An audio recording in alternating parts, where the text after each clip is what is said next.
I bet when I talk about your inner critic, you know exactly what I mean.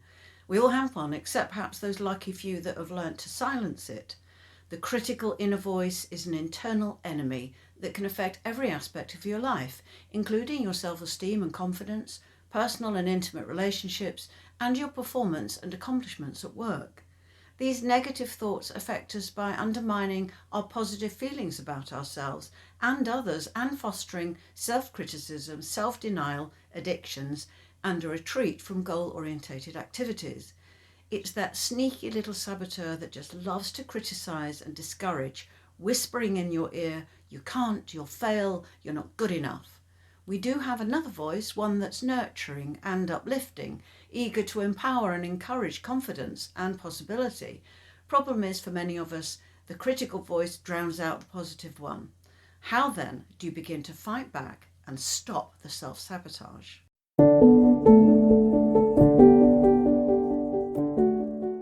Hello, Leslie Hornsby here again. Now, there are any number of psychological tricks and techniques that you can explore, not least those through neuro-linguistic programming, that offer very real and swift ways to change your mindset, thought patterns, and the emotional barriers that we create for ourselves. With a little effort and practice, there are lots of ways you can beat your inner critic and move closer to achieving your goals in life, whatever they are. Don't forget, if this subject matter interests you, by the way, you just click subscribe, because I post every week and you'll be alerted to more of the same. Let's look then at some of the strategies that you can try to stop the demotivating, critical, judgmental voice hammering away at self-esteem and confidence. Put a stop to that nasty bully in your head that incessantly berates you for not being good enough and always making mistakes. It's important to silence this nonsense, not least because allowing your poor self-belief to constantly reinforce your imagined inferiority can result in serious impact on your health and well-being. Research in neuroscience has indicated that this kind of constant self-judgment and shame can potentially adversely affect your brain's ability to learn and grow, leaving you in a state of stagnation. And if you think about it, how many times have you talked yourself out of positive action?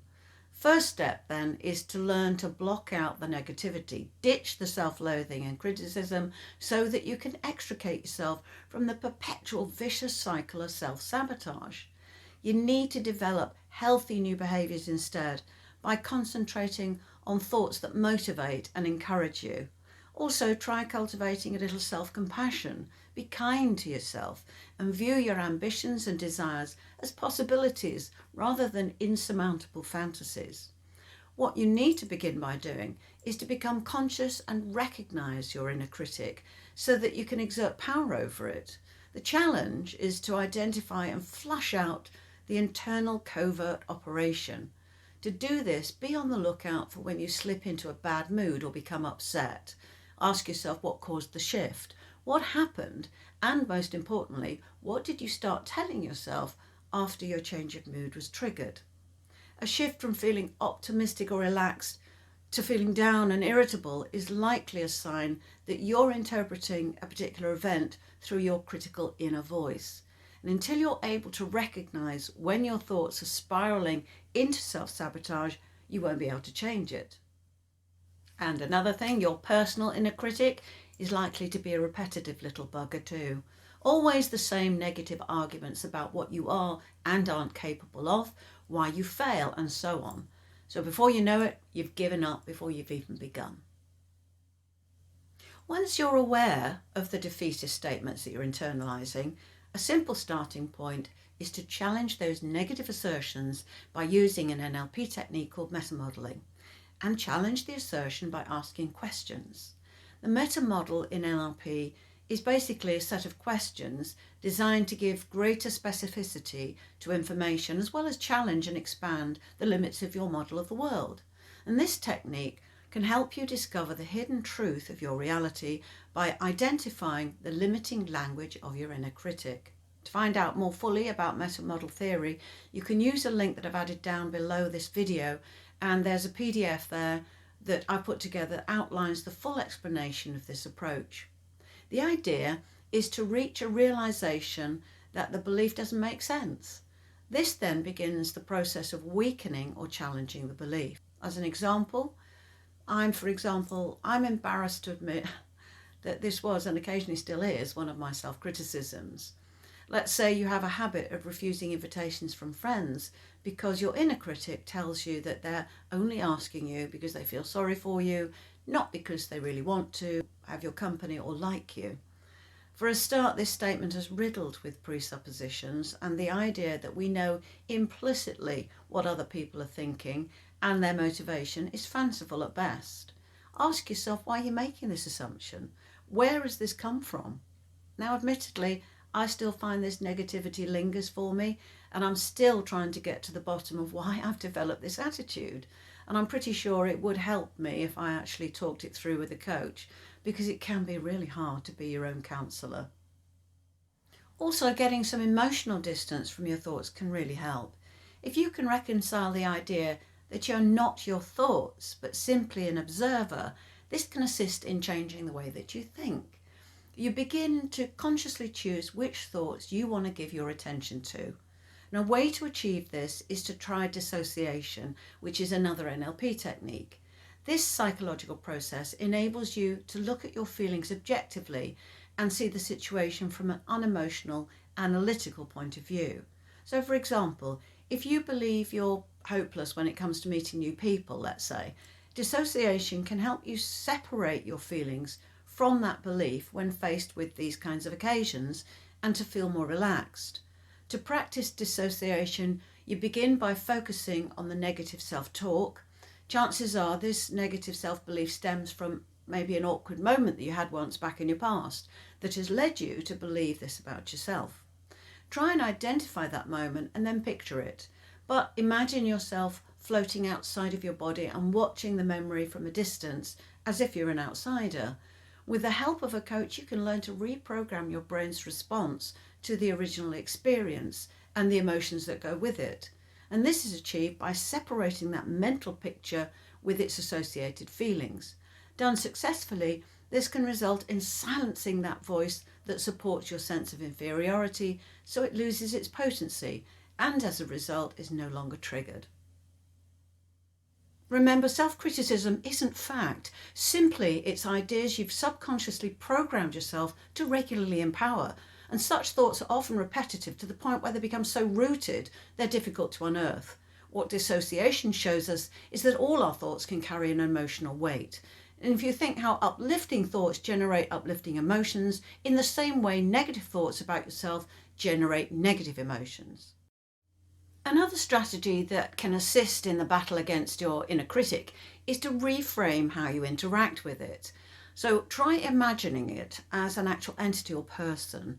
Having envisaged it in this way, it may initially conjure an image of something that's unkind and malevolent, which of course it is. However, the trick then is to reimagine it maybe as a funny character, maybe an amusing cartoon character with a daft voice, something that makes you laugh and smile. You could add amusing music. Picture yourself laughing at it, turning your back on it. This helps diminish its power over you and helps you challenge the negative impact on your mindset. Whenever you find a self-loathing, critical thought creeps into your mind, such as, I'm going to get this all wrong, or I'm not going to succeed at this, just imagine the farcical cartoon whispering these thoughts in your ear and then dismiss it. Okay, confession time. Back in the day, I was guilty of this next issue, which is comparing yourself to other people. And whether it was the lives they led, the jobs they had, what they looked like. And at some point in my life, I'm not even sure when, I suddenly had an epiphany about it. I finally accepted that what other people do or don't have, or what they look like and so on, is completely irrelevant to me. The fact is, we live in an extremely competitive culture, and it's so easy to fall into that trap of comparing yourself to others. This kind of comparison is very self-defeating and leads to feelings of inadequacy, and you may well descend into a destructive mindset of inferiority and negative self-talk. If you think about it analytically, there's always going to be somebody better off than you. There's always going to be somebody who's got more money than you, is better looking, lives in a bigger house, or is more popular, and on and on and on. So just take a moment to focus on your own accomplishments, the friends that you have, the good stuff in your life. And remember, your impression of what other people have is very, very subjective. Have you ever envied somebody else's relationship because it looks so perfect from the outside? Don't be fooled. Often the reality is a very different story. You just don't always get to see it. So attend to your own life and stop worrying about what other people seem to have. Now, I mentioned earlier that being kind to yourself is part of the battle against your inner critic. You know, life itself isn't perfect, and neither are you. That's part of being human. The sooner you accept that, the quieter that internal criticism will get.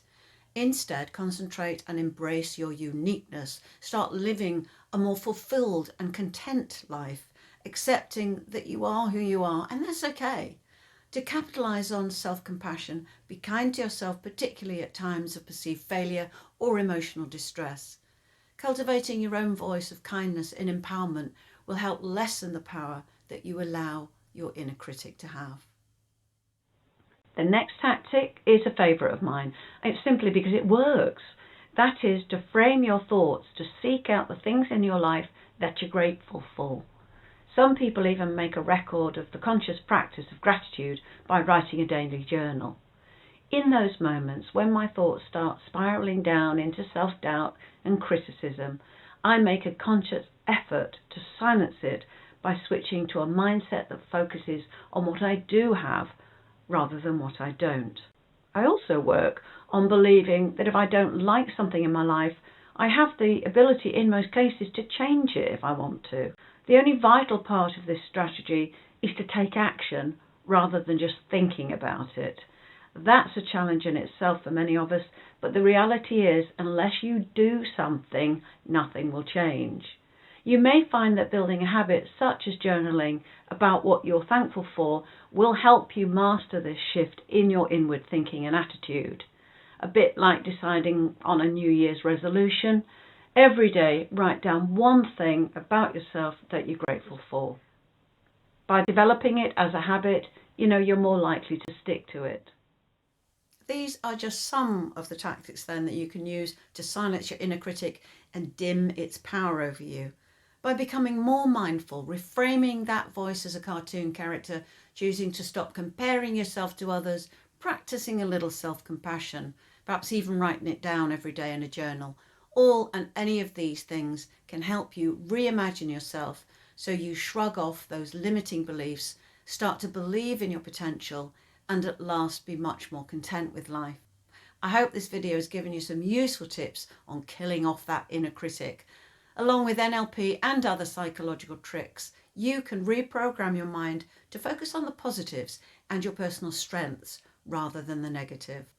And if you have any devices for overcoming this kind of self-sabotage, it'd be really interesting to hear about it. So please do share those stories here and leave a comment below. And as always, if you'd like some one-to-one help, then by all means just get in touch. You can use the contact link I've added below this video. You can make a 30-minute appointment with me for a preliminary obligation-free chat. And don't forget that there's a free guide so that you can read a bit more about meta-modeling and other NLP techniques. Again, use the link below and you can download the PDF. Remember to click subscribe to get more videos I post every week. But in the meantime, thank you very much for your company. I hope you can join me again next time with more help and advice on leading a more fulfilled life. Bye for now.